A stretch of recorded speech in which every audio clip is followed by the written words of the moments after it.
especially those moments, and especially those moments when this campaign was at its lowest ebb, the African-American community stood up again for me. You've always had my back, and I'll have yours.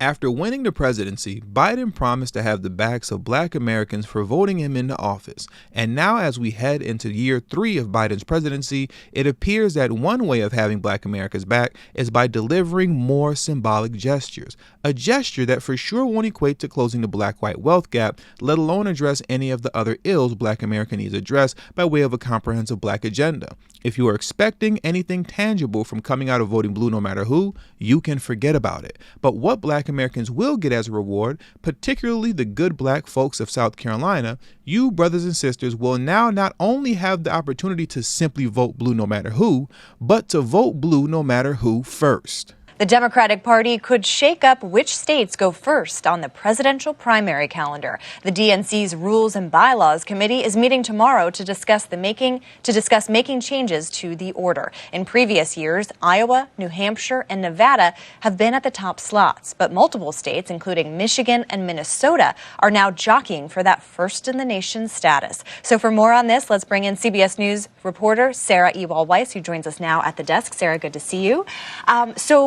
People think about bylaws and rules committee and may kind of start to snore, but this is actually important because this is determining which states, will go first in picking a president. So what's kind of the latest? Where do things stand? Yeah, so this is actually a process that we do see every single presidential cycle. It's getting more attention this year because obviously, they're thinking of shaking up the order of these states. And keep in mind, Iowa and New Hampshire have been the first 2 states since 1972. So this would be a big deal when you look at the grand scheme of things. But essentially what happened is in April, this committee put together kind of what they're thinking of the criteria for this. And the things they were focused on is diversity in the state, feasibility of even holding the contest, and then competitiveness. Democrats want to be having these contests where there's so much focus so early on in states that are competitive in the general election. And then the other thing that they thought of is maybe we'll add a 5th state. So there's also the possibility there'll be a 5th early state in that early state window. So these states essentially started competing and lobbying. They had efforts where they were creating videos. They had lawmakers from these states coming in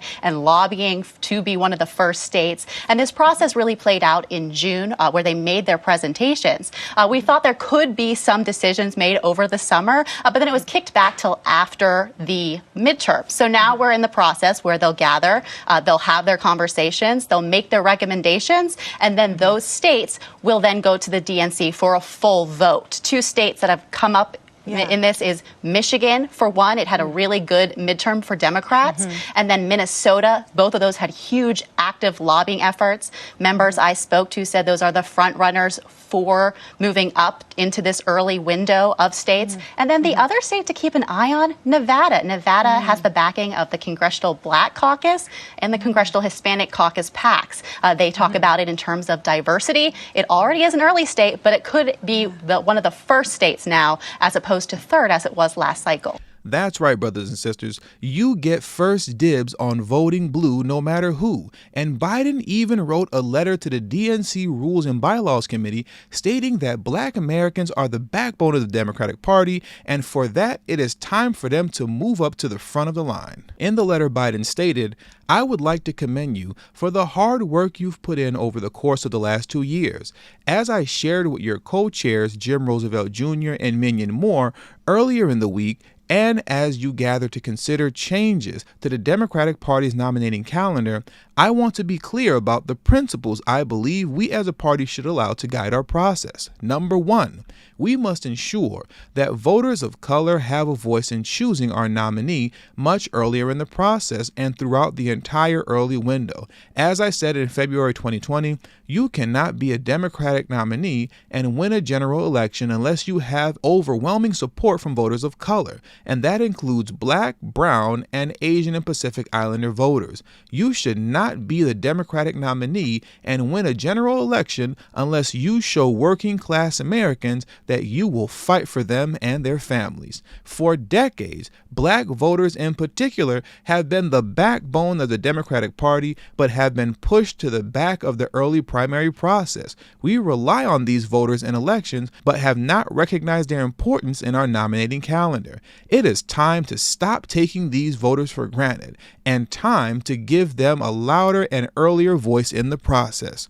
Too often over the past 50 years, candidates have dropped out or had their candidates marginalized by the press and pundits because of poor performance in small states early in the process before voters of colors cast a vote. And as I said then, 99% of black voters had not had a chance to vote at that point, and 99.8% of Latino voters had not had the opportunity. That is unacceptable in 2024, and it must change. My commitment when I ran for president was that my administration would look like America, and it does. My administration has the most diverse cabinet in history and the most diverse group of presidential appointees in history. My nominee to the Supreme Court was the first black woman and most qualified candidate to ever be nominated.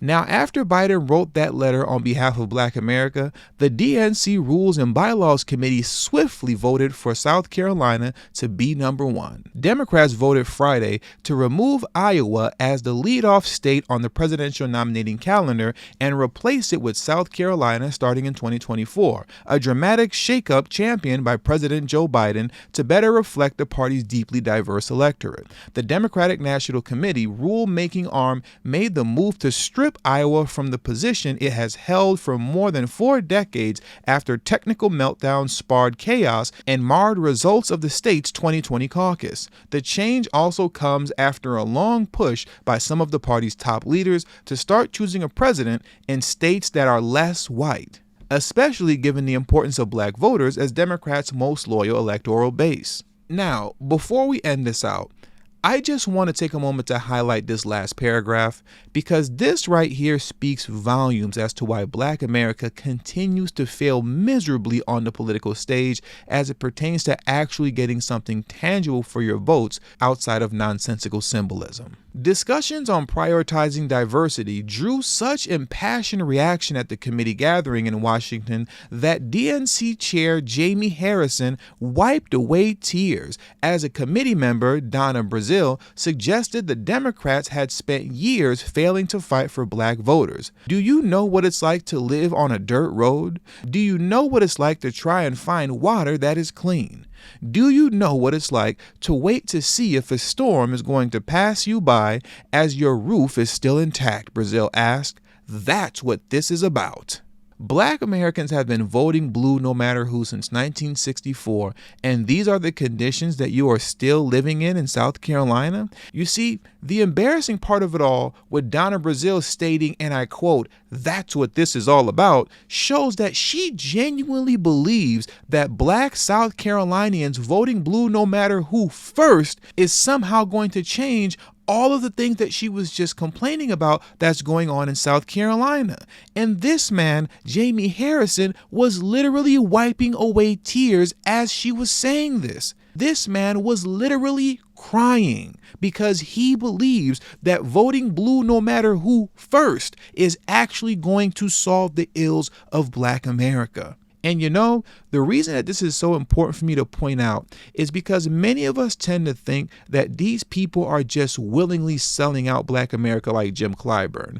But the reality is that a good deal of them are not willfully selling you out, because a good deal of them actually believe in this nonsensical symbolism. I repeat, they actually believe that this nonsensical symbolic gesture means something monumental when it doesn't. And the scary reality is that a good deal, I'll even argue the majority of Black Americans, believe this as well. And the evidence proves that. Now, whether or not things will change in 2024 is yet to be determined, but we definitely have an uphill battle on our hands to change the minds of our people who are lost. And when I say an uphill battle, I mean a steep uphill battle. And with all that being said, that does it for today's video. So please make sure you hit the subscribe button as well as the bell notification next to the subscribe button so you can be notified whenever I release a new video. All social media links will be pinned in the comment section below. And also, please make sure you text tdhiphop to number 33222. That's tdhiphop to number 33222. That way you'll get a text notification whenever I release a new video, but it also serves as an insurance plan for myself. So in case YouTube ever gives me the axe, I'll be able to send you a direct link to where you can find me next. And last but certainly not least, for those of you who have a love and appreciation for the work that I put in on this channel, the number one way you can show your support is through Patreon. For only $3 a month, that will help put me in position to take TD Hip Hop Media off of YouTube. Remember, the goal is not to grow big on YouTube, but to grow independent of YouTube. And for those of you who have issues with joining Patreon, you can also hit the join button that's next to the subscribe button, and that way you can become an official channel member for as little as $3 a month as well. And lastly, if you haven't already, please make sure you join the emailing list. There is no way that I can go independent of YouTube if I cannot take the audience with me. And the link to that will be pinned in the comment section as well. Thank you for your time, and until the next video, peace.